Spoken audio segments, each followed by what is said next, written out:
These last few days after the reveal, I've needed some time to absorb what's actually going on, because a lot of people have very different opinions about what Marathon is going to be like.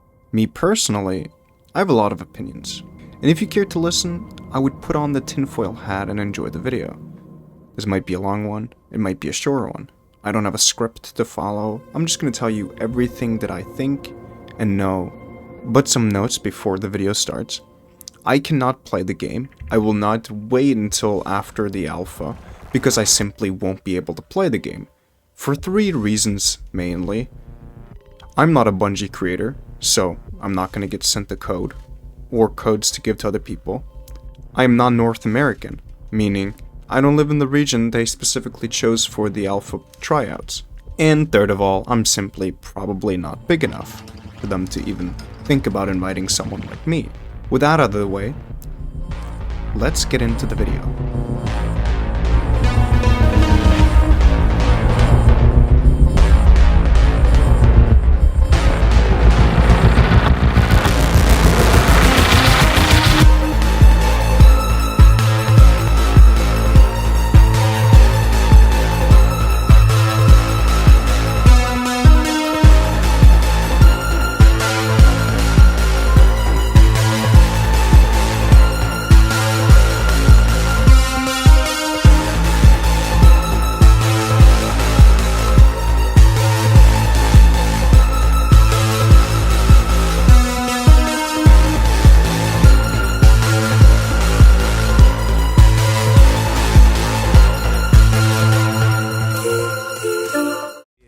In a crew of up to 3 players across a variety of zones and points of interest.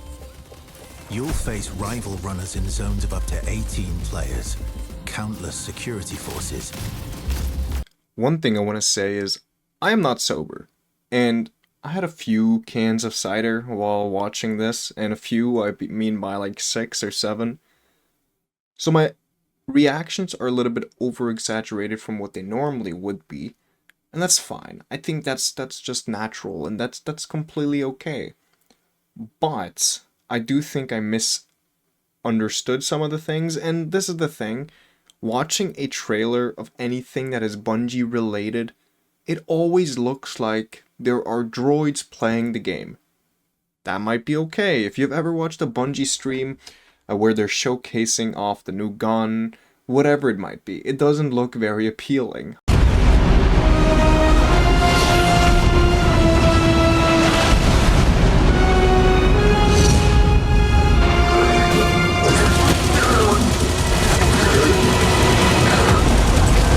That was the first 10 seconds of Destiny 2 gameplay we ever saw. You want to hear the really fucked up thing? I needed to ask, will they add sex to Marathon? It's what you, at home, the basement-dwelling virgin, needs to know. Will you be able to experience a direct connection with your love robot while doing runs? I think that pretty much every single circumstance, it's always a bad idea to make characters that are not conventionally attractive. So if you're making a shooter game that's primarily made for men, then you should make sure that all of the female characters in the game are fuckable. Really? It's big 2025, and the question we're asking if we can fuck a virtual character or not. I know the Dr. Lupo thing was a joke.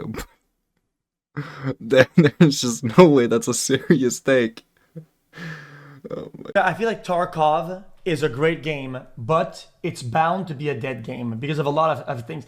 Have you ever tried to get your friend to play Tarkov and build up Tarkov? Let's be honest. A lot of them played a couple lobbies, then they quit the game. They quit the game, they never played again, and it sucks. I don't like that. I think they're trying to Valorantise Tarkov. Same way that Valorantise themselves for CS players. I do like what XQC said though. Comparing Marathon and Tarkov to CS2 and Valorant. Now, the question is, would you rather want this?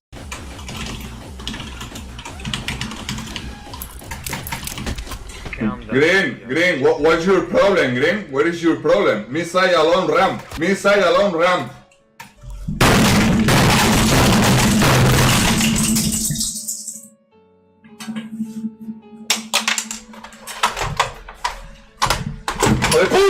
Or would you rather want this? For every kill you get, I'll give you an ooh.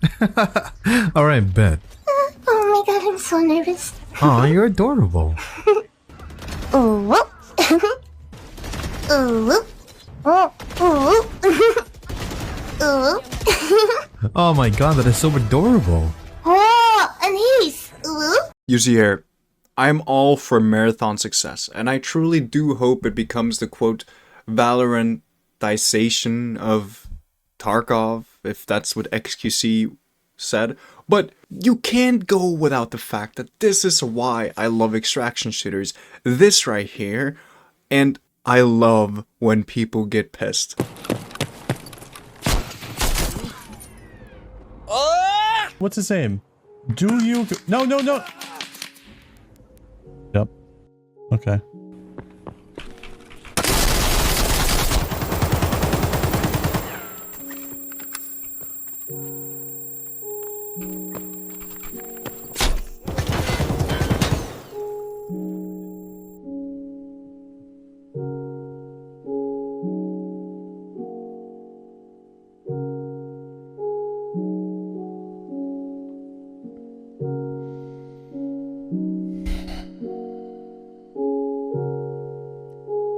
After all that, he kills me to the right arm.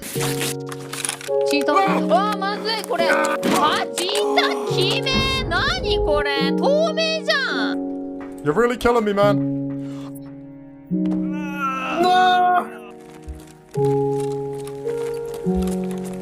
Oh no.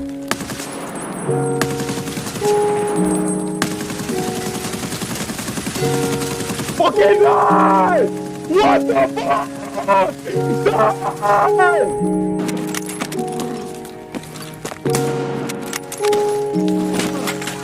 What the fuck? Guys, you ready for me to die and then mauled and punch my desk? Here we go.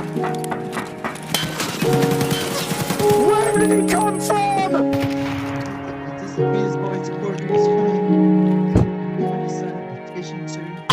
What? Oh, fuck.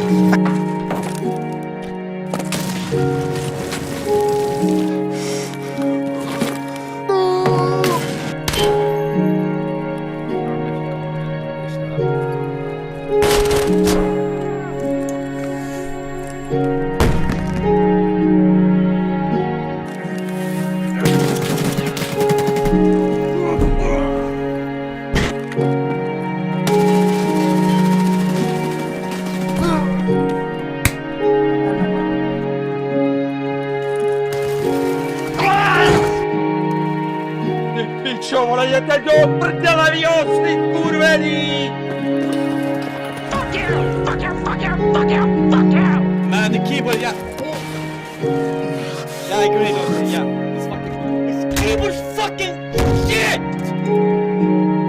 Fucking problems. See this fucking shit.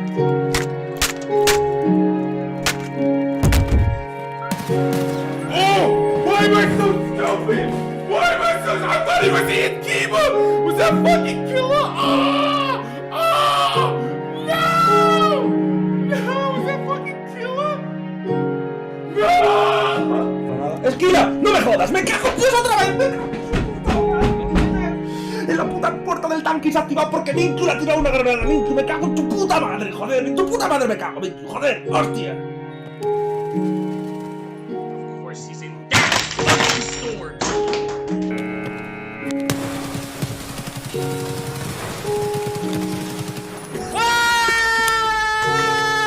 가슴 2대 맞았는데 이게 안 죽었어!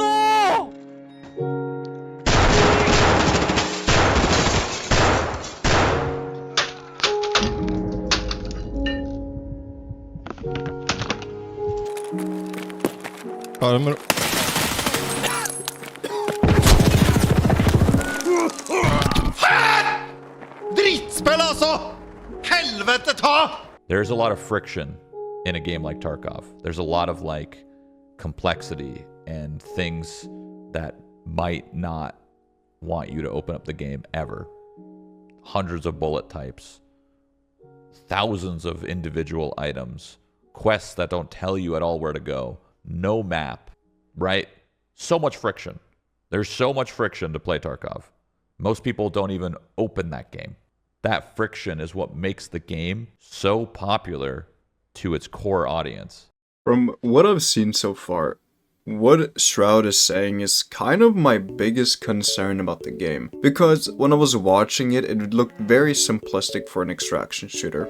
Of course, it's early alpha. We're not going to be able to play and see everything that there is. From what we have heard, there is going to be hidden secrets to explore, and there's going to be raid-like, speaking in Destiny terms, raid-like mechanics as a PvE aspect of the maps. And for all the PvE players that are pissed about Marathon being a PvP extraction shooter, I don't want to be this guy to say it, but I think enough people have said it. The targeted audience for Bungie is not exactly the Destiny players.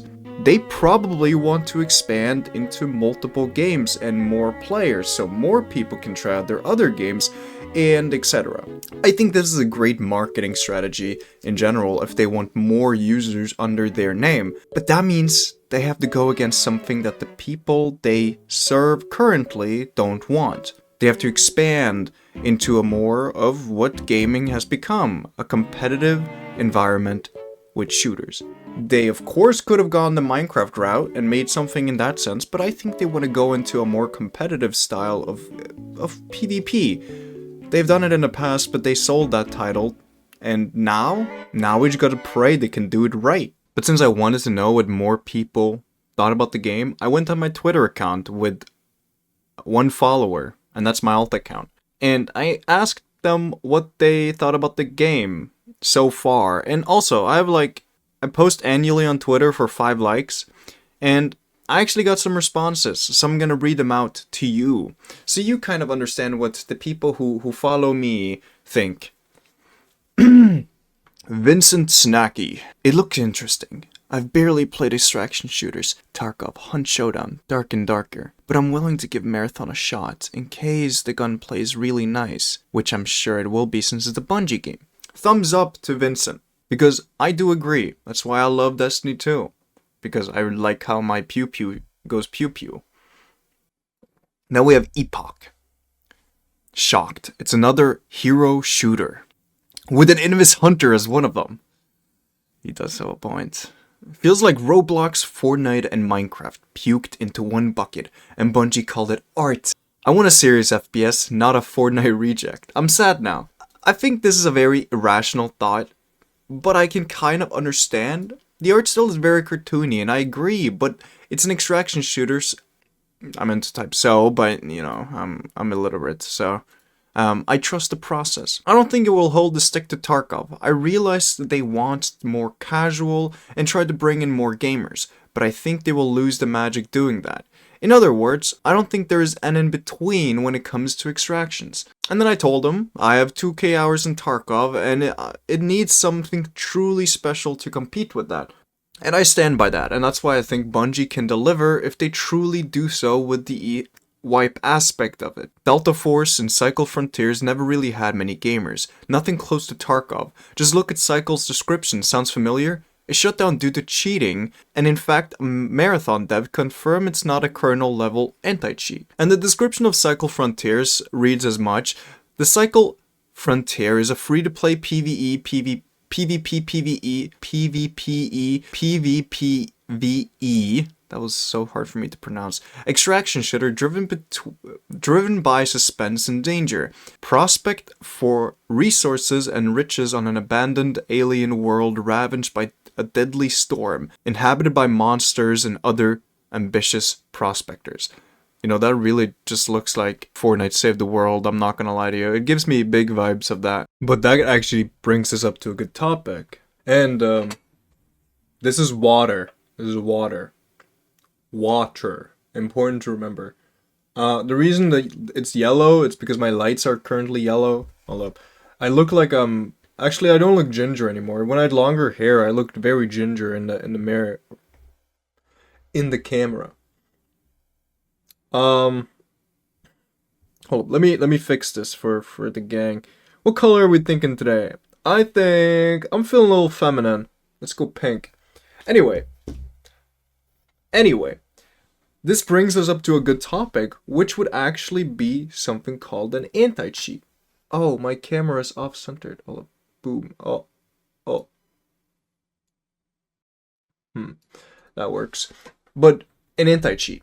The anti-cheat is very important in extraction shooters for one reason only. It's because with cheaters, they literally kill the game. I don't think you understand. I think the reason Tarkov is in its spot right now is because of cheaters. I genuinely don't think it's any other reason whatsoever. And to be clear, it's what kills all of them. Every single one of them is killed by cheaters. And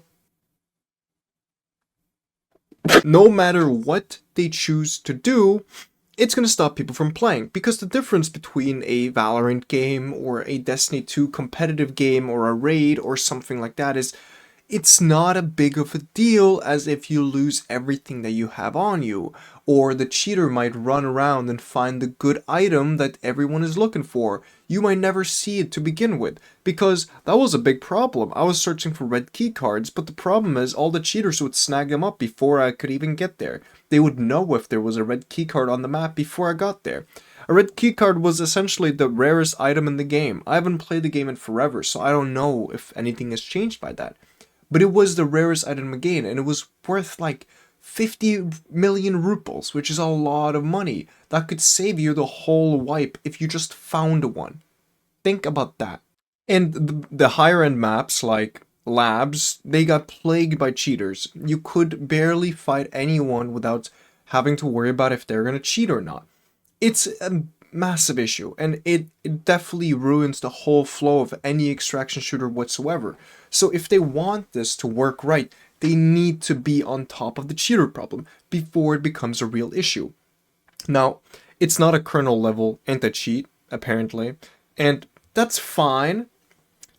That's fine.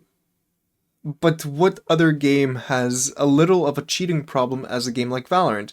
I've never, over like 100 hours of Valorant, I've never seen a single cheater at all. Now, if I played more, I might get the pop-up eventually, but I've yet to see one who is actively cheating and get banned.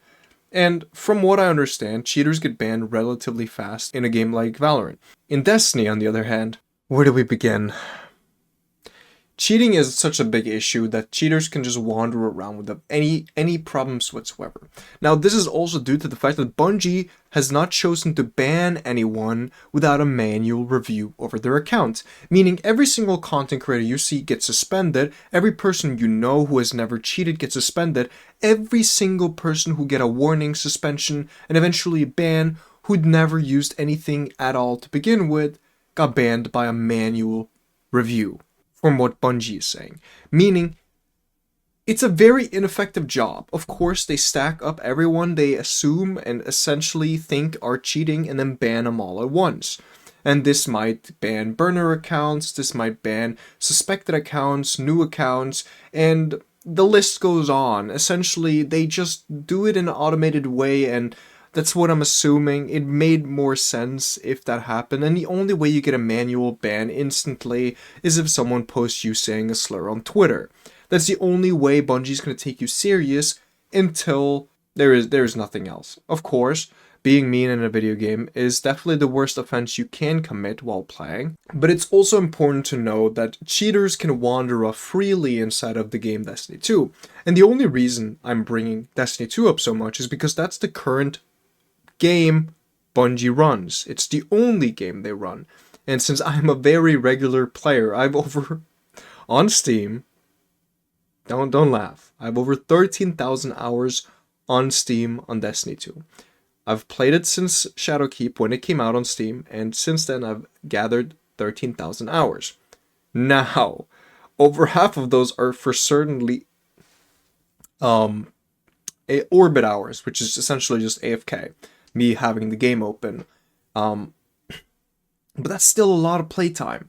And I can confidently say I can easily get stream sniped by the same cheater over and over and over, and they're never going to get banned after a good while. Maybe they will. Maybe if I post it on Twitter and the clip goes viral, they get banned. It happened before, actually. I posted a clip of someone cheating and they got banned because of the clip. So, that proves to tell you that people do get banned, but it's only if they get exposed, and it's very obvious if they do, and that's a big problem for a game like Marathon. If you get shot in the skull and die, guess what's gonna happen? You lose all your shit. I don't know if it resets your character or not, but that also means you have to start off fresh, you might lose the upgrades to your character, and etc, etc. Now, from what I understood how matchmaking is going to work is that it's going to be based off your character level or something like that, meaning you're only going to be matching people around the same level as you. So there's no SBMM, there's no CBMM, and it's going to base you off that. The game is going to have dedicated servers, so it's probably going to be region locked, and the only way to play with your American friends, which is directed towards me, is by me changing my servers. That is fine. That's a good thing. I'm used to already playing Valorant with over 100 ping, so it's not going to be a big deal for me. The only problem and the only fear I have about this is if there are low refresh rate servers. I hope the servers are around the same as Valorant, which would be 120 tick rate. And if there is, the game is going to feel amazing. Genuinely, the game is not going to feel bad in the slightest, no matter. They could put the game on servers, they could put the servers on 30 tick rate, and then the game is still going to feel shit. You're going to have ghost bullets, you're going to have people rubber banding, you're going to have all of these things that the game can't keep up with. That's the problem with Destiny. The game is running on a 40 tick rate, and you can clearly see certain people, including myself, are going to rubber band back and forward because they're moving faster than the game can register. This is a very known issue. Look at someone who is snap skating. Look at someone who is titan skating. Look at someone who is just, in general, moving very, very quickly. It's an example. And it's something that I hope Bungie knows while they're going into this. I hope they have looked forward before we get into the actual release date, because this is important for a smooth launch. But you guys already know that. This is really good. This is water with a taste of fruit. I would recommend trying. Only if you're over the age of 18. It's like 18 plus water. Who knows? Who knows what it is? Anyway, overall, the gameplay itself, when I've actually watched a real player play it, it looks smooth. It looks great, and it looks like it's going to be engaging me for hours and hours on end. I think that I'm going to enjoy the game a lot, and I'm hoping the cheating problem doesn't become rampant, because that's going to ruin the vibe for everyone. And I'm hoping this can introduce bigger creators into the Destiny sphere, or I guess Bungie sphere, and make them stay, make the franchise grow. It's going to help everyone grow in general if that happens. If the popularity for Marathon is big, that means this is specifically for content creators. It's going to help everyone become a bigger content creator. If you, of course, choose to put in the effort to become one. And there's a lot of Destiny 2 content creators. A lot of them are super duper talented. I'm not on the list, clearly, but these guys all have such a great potential. But the problem with every single Destiny content creator, they lock themselves behind Destiny. That's a thing. That's the thing. You simply can't grow as much as you want to if you're staying behind Destiny. And most people know this. Most people are just comfortable with where they are, and they don't really seek any any growth in that size. People just want to do their thing and have a good time. And if that's you, I'm proud of you, because that shows who you truly are. You could have jumped on the biggest game and then, made content of that and then become more of whatever. But you enjoy Destiny for a reason. And I think most of us do for very good reasons. I love the gunplay, I love the movement, and I'm hoping Glitch can come with the same movement as I'm currently having. If you don't know, Glitch seems to be the movement character. She gets the extended slide, and she gets most of the movement abilities. She can also push people back. You had Void, who is the invisibility character. Someone called him a Void Hunter. And also, for my Destiny non-Destiny viewers, Void Hunters is the most oppressive class in the game, because you can't see them. And it's a big issue. and Bungie doesn't seem to want to address it. That's another thing. Okay, serious talk. This is very serious. I need you guys to pay attention here. Something that worries me is the current people who are directing the direction of sandboxes in the game Destiny 2. And the problem that I have is not the fact that they don't do anything, because they do. They do a lot of things that might not be as noticeable as other things, but it's how slow it is. They simply barely acknowledge half of the things that is happening. Even if they do, they choose to not do anything about the game until half a year later. When the final shape dropped, which is the latest DLC in the game, they added a new subclass called Prismatic. Prismatic plagued the meta for 8 months-ish. A while. Until it got fully settled. Now, Prismatic is... I don't think it's the meta on any subclass at the moment. I think it's Solar Warlock, which has been addressed but not touched since Beyond Light. That is 3-4 years ago. And they got addressed fairly recently. Arc Titan hasn't been talked about at all, and it's simply Knockout that is the issue with that, which is not a big deal. But it's very oppressive. It gives you free melee fights and free kills, free health, free anything. You just simply win fights because you have Knockout active. It's an ability that ties to your melee. And then you have Void Hunter. It's by far the most oppressive class, but for various different reasons. It's an exotic called Radiant Dance Machines that gives you dodge energy every time you get a kill with your primary.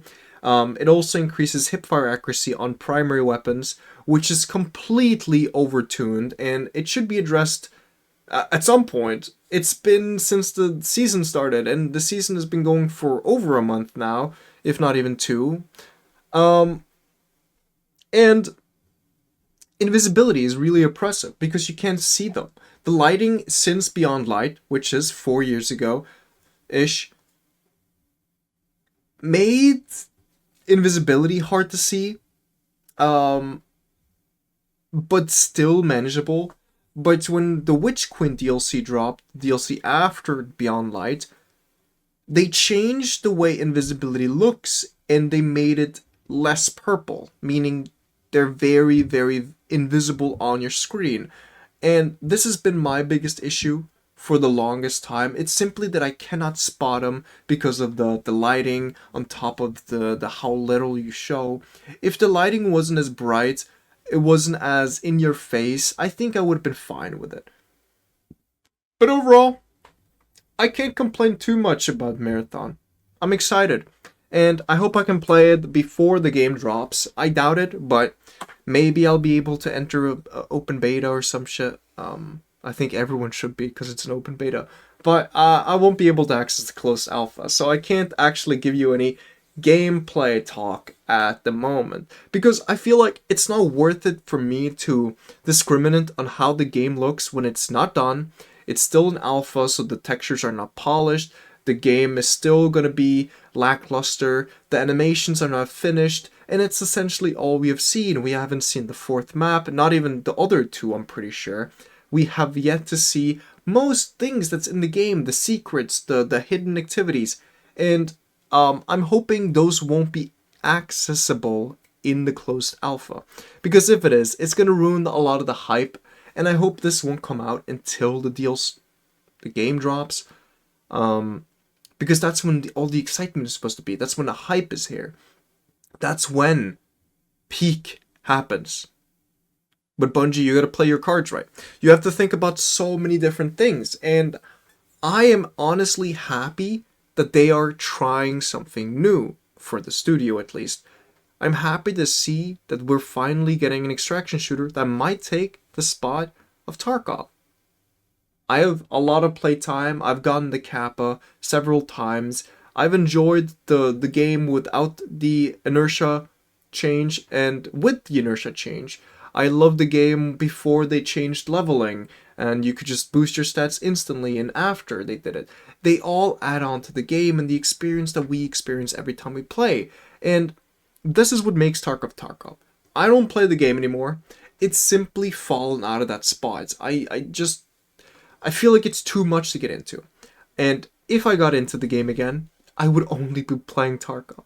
I would not be able to get out of the bubble. But now I can play most games that I want and seem to enjoy. And yeah, I do want to play other games on this channel than Destiny. I'm getting really bored of it, and I'm losing faith in the people who lead the PvP sandbox. Most people feel the same way by looking on Twitter, but Twitter is always Twitter rage and bait and people who wants to engagement farm. So you can't take too many words on Twitter whatsoever. You should look at the people who have spent thousands of hours in the game, who are knowledgeable, who understand what they're talking about, and who do really enjoy the game throughout its lifespan. People have seen the sandbox change over and over. Those are the people you should be listening to. And I'm not the best player. I've never said I was, but I do think everyone's opinion matters on the subject. And PvE players are so happy because that means no more PvP in Destiny 2, and they can finally only focus on PvE. And if I only played PvE still, I could honestly understand that part, because the problem is trying to balance the PvP and PvE aspect all at the same time. They collide so many times, and it's hard for Bungie to balance that on top of each other, because if something's really broken in PvE, they're going to nerf it in both sandboxes. And if something is really broken in PvP, they nerf it in both sandboxes. And this was meta, no longer even good. This was really meta, no longer even good. It's the cycle that keeps happening, and everyone is pissed about it, constantly. It's a constant clash between each other. I do genuinely love the PvP in Destiny 2. I just wish there was some improvements. And my biggest hopes with this whole experience with Marathon and praying that it succeeds is that we might hear the announcement of Destiny 3. Anyway, I do want to fuck Glitch. You're completely right, Asmongold. They did make fuckable characters. Anyway, I'll see you guys around.